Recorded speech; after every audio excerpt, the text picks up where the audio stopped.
Last week I found bits of my garden I didn't know existed. As I took a spade to try and cut the grass away and tidy up the edge of the patio, I found rather more patio than I was expecting.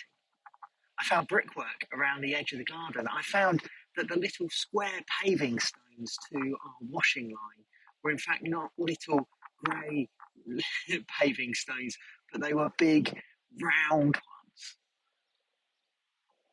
I'm not actually very green-fingered, but I do know that left to their own devices, gardens will grow haphazardly.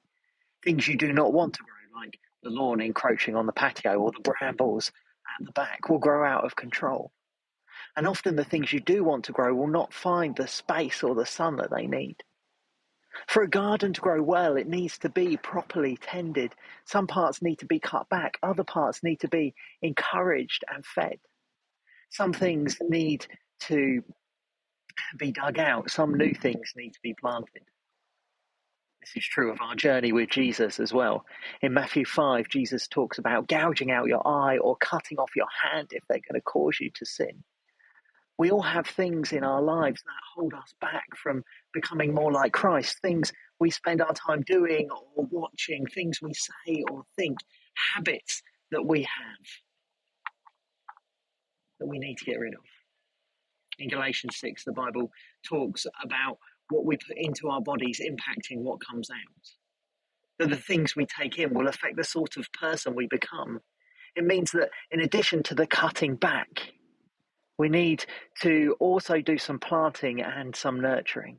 New habits need to be formed, new things to read and to listen to, people to spend more time with. Those things that help build us up. We sometimes call this combination of cutting back and planting anew spiritual disciplines. And they are disciplines. Becoming more like Jesus doesn't happen by accident. It's something we have to work at. It's hard work sometimes. Spending more time reading our Bible or in prayer, talking with others about our faith, encouraging others and letting them encourage us. Fasting, worshipping, good habits that we need to form and will help us to be more like Jesus. It's not easy, but I think it's worth the effort. Just like the work you do in the garden won't necessarily yield immediate results. But eventually, as new things grow in the place of the old, you see the fruit of the labour. On Sunday, Tony asked us to think not about where I want to grow, but where does God want me to grow?